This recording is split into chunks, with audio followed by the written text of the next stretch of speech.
E aí, gente, tudo bem com vocês? Bem-vindos ao meu canal. Eu sou o Gabriel e hoje eu vou trazer uma pergunta para vocês aqui, vou expressar minhas opiniões e eu quero que vocês comentem no final o que vocês entendem disso. E a minha pergunta para vocês é: o que vocês mais sentem falta na música pop atualmente? Eu fiz a mesma pergunta lá no meu Twitter, recebi diversas coisas que as pessoas me falaram que elas sentem falta e eu trouxe as melhores aqui pra gente discutir, aproveitando também porque eu penso a mesma coisa do que essas pessoas, mas falem também o que vocês pensam pra gente poder compartilhar as ideias ali e eu também ver. Quem sabe eu não faço um parte 2 desse vídeo porque tem muita coisa que a gente sente falta, né? Mas antes já quero aproveitar e convidar você que não é inscrito aqui no canal pra se inscrever, vem fazer parte da comunidade. Aqui eu falo de música pop, de outros assuntos relacionados e vai ser incrível ter você aqui com a gente.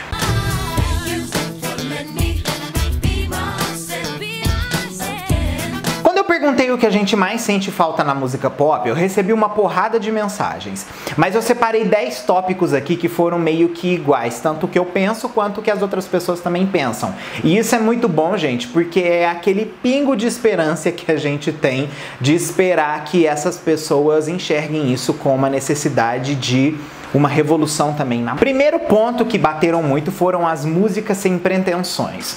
O que são músicas sem pretensões? Quando a gente volta no tempo, a gente percebe que por mais que os artistas tivessem que vender ainda os seus álbuns, essa necessidade abusiva que a gente vê das necessidades de prêmios hoje em dia, não era uma coisa que era tão explorada. Antes vocês percebiam que essa coisa de fazer feat era menos, como eu vou dizer pra vocês, genericamente trabalhado. O feat acontecia mais por um objeto artístico, né? Hoje em dia o feat ele simplesmente acontece para poder condensar o público. Uma coisa que é um efeito de feedback dessa indústria digital que tomou essa proporção absurda, né? Porque antes a gente caminhava tudo lado a lado. A gente tinha a rádio caminhando ao lado da televisão e as lojas físicas vendendo CDs. Essa coesão, né, de vendas ajudava a gente as coisas a se tornarem mais memoráveis, porque tudo era colocado na nossa realidade com mais tempo para consumir. Hoje em dia, o digital faz com que a gente tenha que consumir muito rápido. E esse rápido consumo acaba fazendo com que essas músicas tenham que atingir coisas muito grandes e que depois acaba.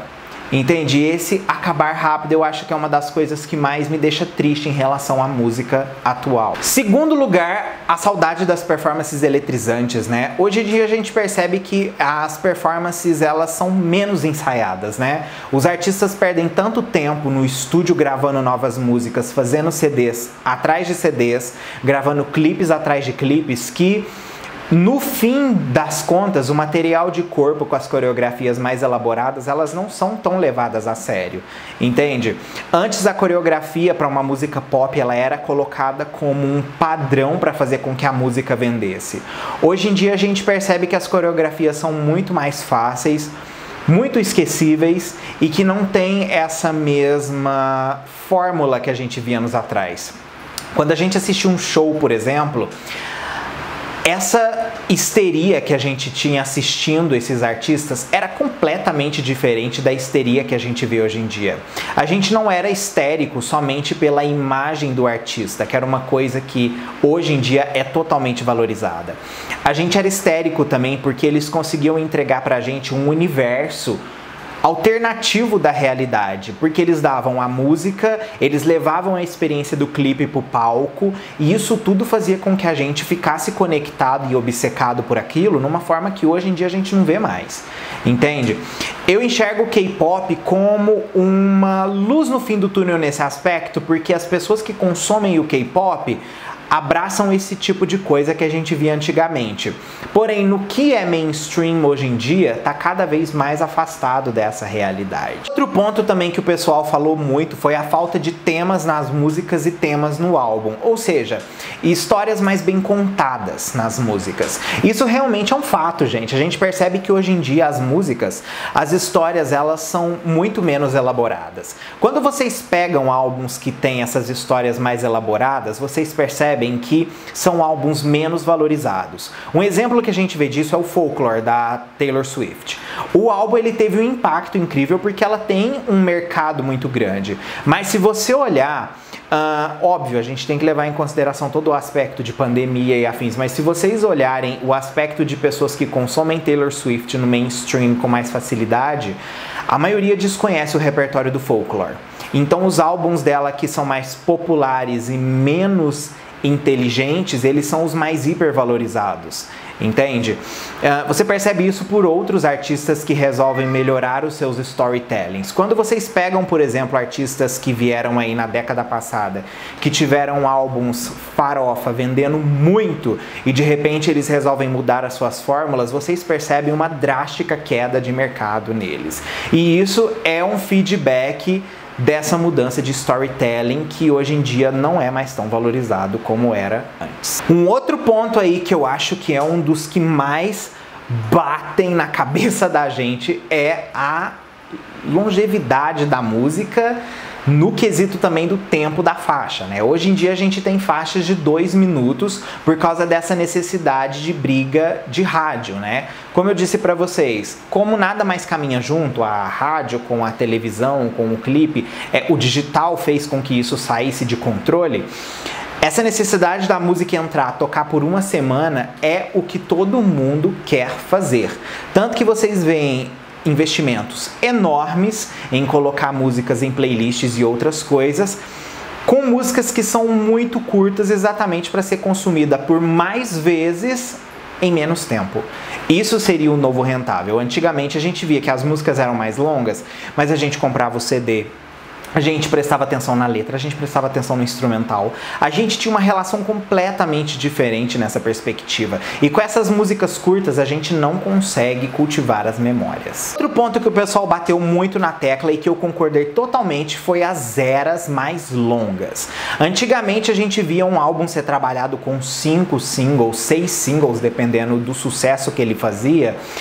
E esses singles eram trabalhados por quase 1 ano e meio, 2 anos, entende? Isso era uma coisa muito legal. A gente pega, por exemplo, um álbum aí que é muito marcante dessa década passada, que foi o Emancipation of Me da Mariah, ou o próprio I Am Sasha Fierce da Beyoncé. A gente teve eles sendo trabalhados com vários singles, depois eles sendo relançados numa versão platina, que essa versão platina tinha outras músicas que também foram singles. Então, assim, uma era durava 2 anos, 2 anos e meio, aí entrava a parte da turnê junto, entendeu? Então a era muito mais condensada, mais completa, a gente vivia mais as coisas. A gente percebe que antes o artista aparecia, lançava uma era um cabelo que virava moda, era roupa que virava moda, tudo virava uma moda que durava 2 anos, 2 anos e meio, até o artista lançar um novo álbum, entende? As coisas eram feitas de forma mais devagar, a gente aproveitava mais. Hoje em dia a gente não aproveita mais isso. Então, isso é uma das coisas que mais matam, eu acho, a longevidade das eras. Você vê hoje em dia artistas lançando EPs, faz 1, 2 singles, ou lança um álbum de 12 faixas, faz 2 singles, no ano seguinte já lança outro álbum. Então, é uma necessidade de trabalho corrente e extremamente desgastante. Um outro ponto também aí são as promoções no offline. O que é promoção no offline? É tudo que não é via internet digital. Se você pegar, por exemplo, um artista que ia numa rádio, dar uma entrevista numa rádio, isso é uma coisa rara de acontecer hoje em dia. Acontece, as pessoas ainda fazem essas promoções, mas é bem menos relevante do que você fazer, por exemplo, um vídeo e postar na internet. Disso a gente tinha também aquelas grandes promoções de performances na televisão. A gente ficava esperando aquela música ser performada, a gente esperava para ver aquele novo visual que o artista ia trazer numa nova era. Tudo tinha uma perspectiva e expectativa diferente. Hoje em dia a gente não cultiva mais expectativa, porque a gente vê uma música sendo lançada, o clipe, 1 ou 2 performances no máximo e já temos outra música ou até o fim de uma era. Então, assim, Isso é uma coisa que faz muito falta hoje em dia. Outro ponto também foram as produções artísticas e menos perecíveis, ou seja, falando também na perspectiva da criação da imagem dos artistas. Antigamente a gente via que os artistas eles apareciam de uma certa forma que a gente conseguia consumir a história de vida, a música dele de uma forma diferente. Hoje em dia a gente vê, por exemplo, essas coisas vindo, aparecendo e na semana seguinte elas já não sendo mais tendência, entende? Essa obsessão de charts, gente, essa obsessão de visuais foi uma coisa que estragou completamente essa questão de você criar um legado também da sua identidade na sua música. Pra você ter uma ideia, os artistas se tornam perecíveis pela própria identidade que eles têm pessoal. Você pensa, o seu jeito de falar, suas coisas, isso tudo se torna perecível, se torna uma coisa que ninguém se importa. Uma semana depois mesmo, só porque você vendeu muito ou você não vendeu nada. Isso é um absurdo. Já engajo aí na outra coisa, gente, na falta da consistência, né, pós a revolução digital.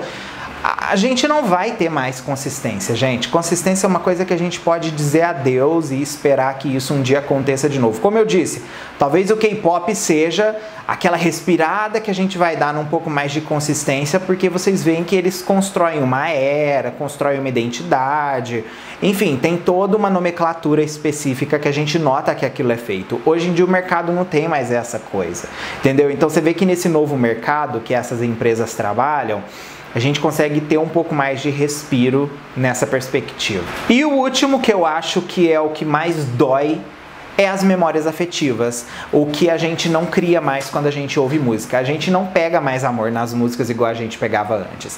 A gente antigamente, vocês percebem que se vocês escutarem álbuns que assim eram de grande sucesso até 2009, 2010, vocês vão perceber nisso que eu tô falando. A gente vai ter memórias enormes feitas daquilo ali. Só que se você já olha uma geração que hoje tá fazendo aí os seus 20 anos, né? Não 20 anos não, vou colocar um pouco menos, seus 15 anos, você pergunta de músicas que marcaram a vida deles, eles não vão conseguir falar de músicas que tocavam no ano passado, porque é tudo tão assim que você não lembra das coisas mais. Essa versatilidade também que o mercado tinha de vários gêneros dominantes, morreu.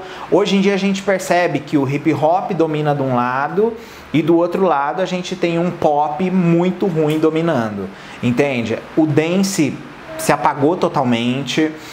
Essas novas influências que dão uma respirada no mercado, de surgir a música disco, de surgir o synth pop voltando a tomar forma, da gente inspirar nos anos 80, essa volta dessas tendências, isso é um respiro que a gente tem, mas mesmo assim, gente, isso não atinge a maior parte do público. Entende? E com isso a gente continua vivendo naquele sistema sem memórias que são cultivados na gente. Vocês vão perceber isso que eu tô falando, mas hoje em dia o público que mais consegue construir memórias afetivas é o público do indie. Por quê? Por causa que os artistas indie, eles vendem outro tipo de coisa para as pessoas que têm outro tipo de cabeça, entende? Essa alienação que foi feita dentro da indústria fonográfica acabou totalmente com a percepção das pessoas de poderem absorver coisas diferentes, entende? Hoje em dia as pessoas produzem e absorvem mais do mesmo o tempo todo por simplesmente charts e números. Isso é uma coisa triste. Enfim, aqui a gente fecha esses 10 tópicos e eu pergunto pra vocês aí, o que vocês sentem falta na música pop, além dessas coisas que eu falei? Comenta aqui que eu quero saber, tá bom? Ó, um beijo pra vocês e até o próximo vídeo nosso aí.